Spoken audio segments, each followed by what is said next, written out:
So let's talk about mistakes that you should avoid when you're writing your promo emails. Fortunately for you, we've made these mistakes ahead of time so that you don't have to.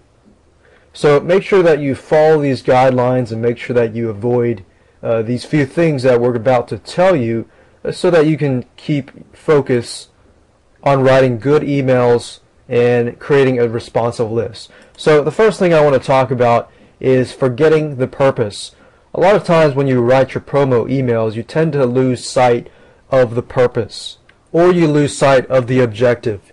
And here's what happens is, normally what happens is, let's say for example you're writing an email and you're recommending a product, and you write a recommendation on an ebook about, for example, building a bigger bicep. For example, the muscle growth or the bodybuilding weightlifting niche.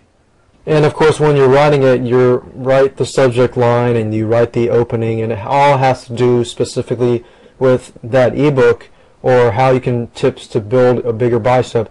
And then you stray off to the other end and start talking about triceps and shoulders and this and that. And even though they're part of the muscle group, what I'm trying to say is that you lose sight of the objective. So each and every word of that email needs to be directed towards that ebook that talks about building a bigger bicep. The second mistake is making your promo emails too long. There's a difference between writing a promo email and writing an educational email. The thing I've learned is that when you write educational emails, you can go a little longer than 400 words, but the only problem with that is that even if it's educational, most people don't want to read, 2-3 pages worth of emails. When you write your promo emails in specifics, you want to keep it short. So you want to keep it probably 400 or less words. So you probably don't want to go over 500 words, otherwise you make it too long. And if it's too long, most of the time you make the mistake of the first mistake.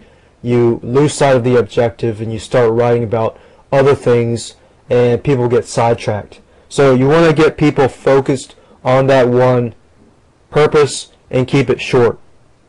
The third mistake is avoid using too much hype, and basically avoid using a lot of these exclamation marks in your sentences as much as possible. Most of the people out there reading your promo emails, all they want to hear is what it is, why it's beneficial to them, and how they can get it. It's okay if you're excited, but when you write the email, remember when the reader reads it, they might not be as excited as you are, and they might read that the wrong way.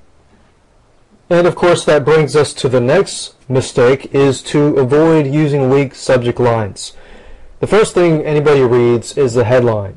In this case, for the promo email, it's the subject line. Before they click the subject line, it's got to be effective. If it's not effective and if it's in a weak subject line, promo email.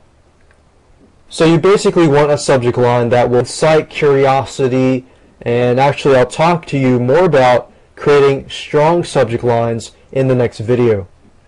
And of course the next mistake is not using bullet points. In this sense, if you don't use bullet points, and as you know, when people read an email, a sales page, most people use bullet points, because what happens is when people scan the email, they look for bullet points, and if they see the bullet points, it makes it easier for them to read. So the mistake here is not using bullet points.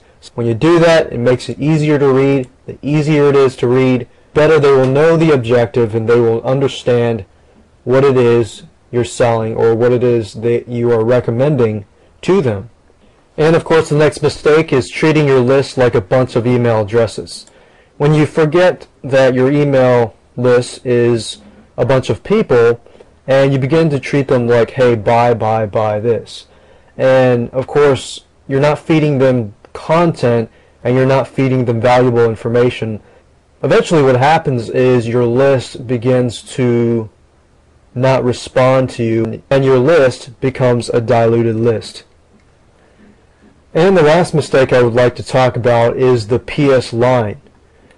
If you fail to use the PS line effectively, then you miss out on being able to incite some interest, because what happens is people read down the email And the PS is going to be located after you say thanks so and so, your name.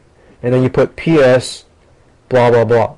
The PS is going to be a sentence that directly hits the main objective. For example, say you're running a special that day and you say grab this such and such product for a $50 discount from Tuesday to Thursday. A lot of people, what happen is they scan it, and they'll scan it and then they'll read the PS line. But if your PS line doesn't tell them exactly what the main idea or main objective is, then it might not sell. So the PS line allows you to convert your promo emails at a higher rate. So make sure that you follow these guidelines that I've showed you in this video and apply it to your emails.